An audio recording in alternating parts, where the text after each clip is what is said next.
Hello, and welcome to my 2-video training course called Life is a Dream. In this course, I want to talk about how philosophers throughout history have shown that the burden of proof is really on us to demonstrate that we're awake, that we are not, in fact, in some sort of dream, some sort of hallucination.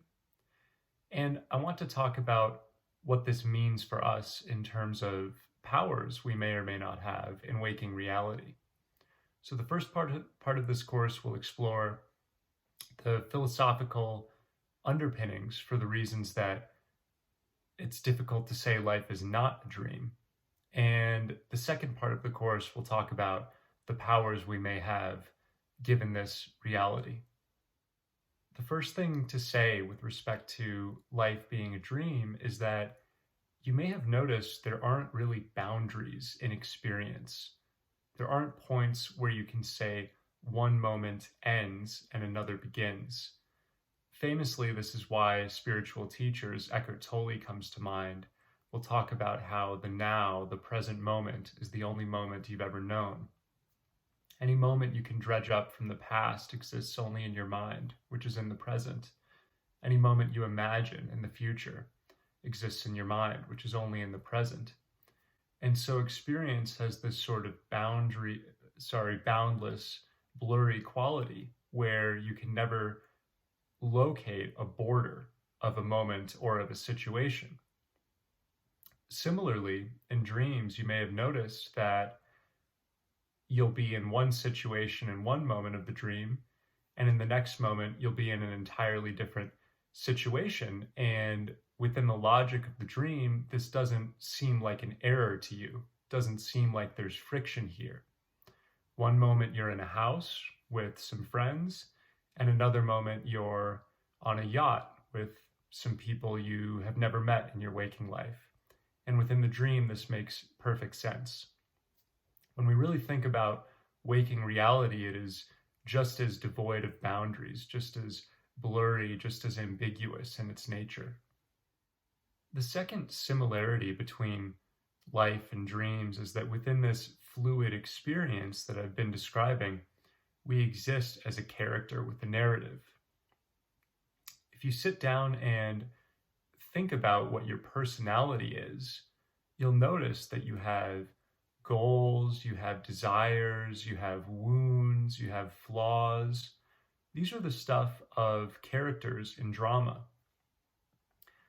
Your life, your desires, your objectives, your relationships with other people, all of these could be written out in the same way as characters in books are described, or in the same way as things can be coded into a computer system. You'll realize that if you have a desire to be successful monetarily, perhaps this comes from having been born into poverty.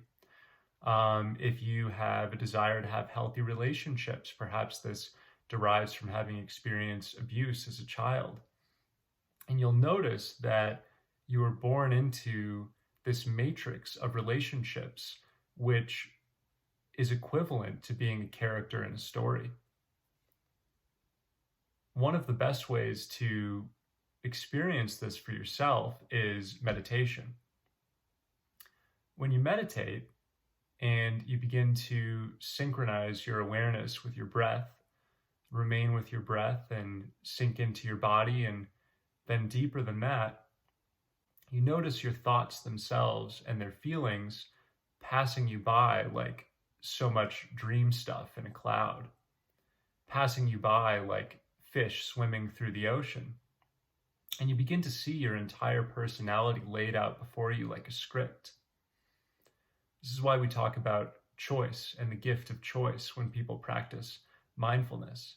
Once you see the script, you can choose a different script.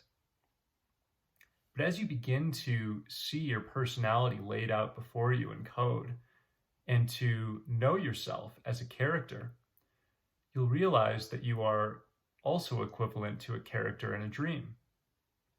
In our dreams, we encounter characters as well. And through dream analysis, through extrapolating upon the symbols that we find in our dreams, we can learn about our own consciousness. We can learn about our waking life. So recognizing myself as a character in a dream begs a deeper question. Who is the dreamer in this reality? Who is the dreamer who is dreaming me into being? The third lack of distinction between life and dreams has to do with this separation between consciousness and material reality, which we can begin to familiarize ourselves with through meditation. Through other technologies too, I've discussed this on my channel. We can do yoga, we can go to church, we can walk around in nature, we can cultivate a nature-based mindfulness. As we start to identify with this consciousness outside of material reality, we acquire what is known as objectivity, the same kind of objectivity discussed in science. And we see the laws of this reality, the physical laws, with utter clarity. A strange thing we begin to notice in this state is that while we can see what the laws are, we can lay them out as facts, we cannot explain why they are as they are. In other words, we can never access the reason for our reality. For example, in this reality, gravity exists. You hold an object above the ground and you drop it and it will fall.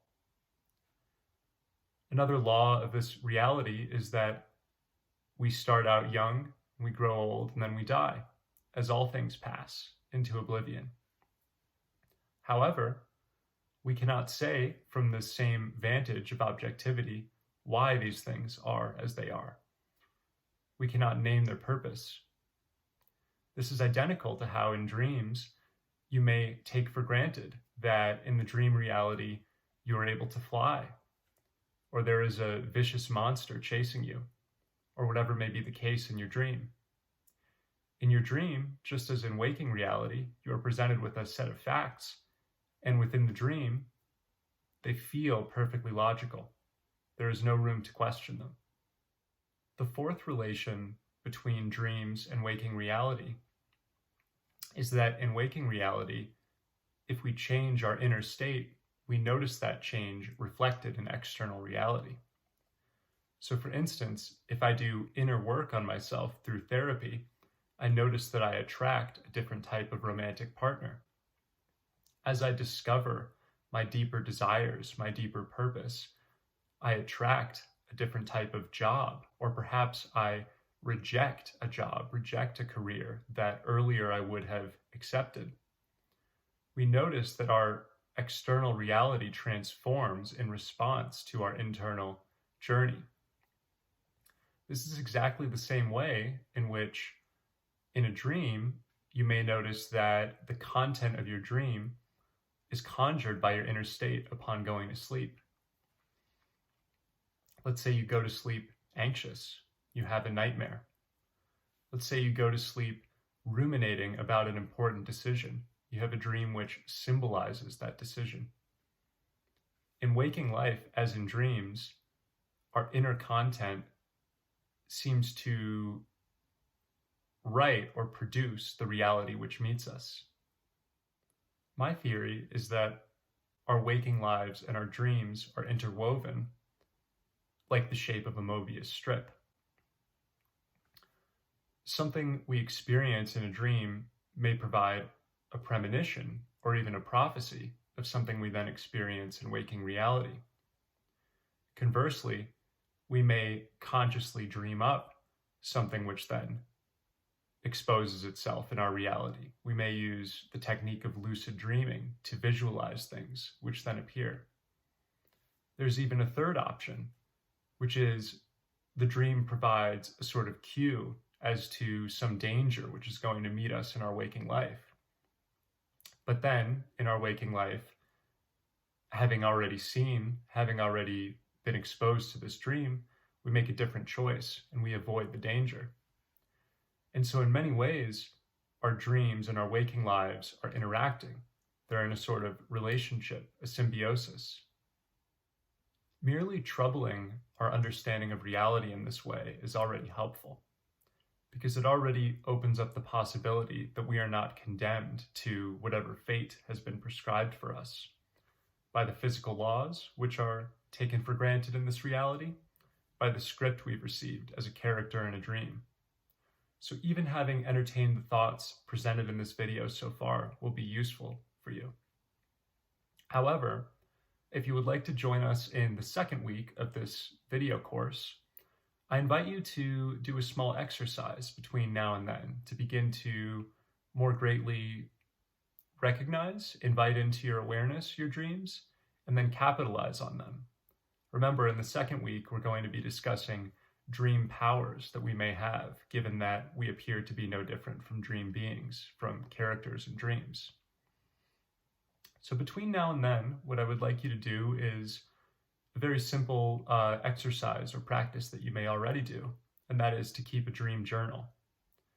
It's been shown that keeping a dream journal makes you more likely to remember your dreams, and the more likely, or I should say, the more frequently you remember your dreams and the greater the depth in which you do, the better able you are to understand yourself, which helps you to transform your own deep desires and therefore your own story, your relationships in the world, as well as avoid the pre-scripted life that may be toxic for you.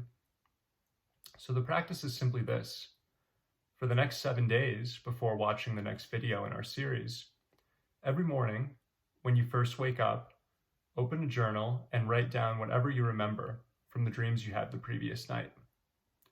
You may notice that the first several times you do this, they are just scattered images, that's all you can remember. But as you proceed in doing it, and especially as you form it into a regular practice, you'll remember your dreams in greater and greater detail. So I encourage you to keep a dream journal for 1 week and then join us in the second video of this series. Thank you.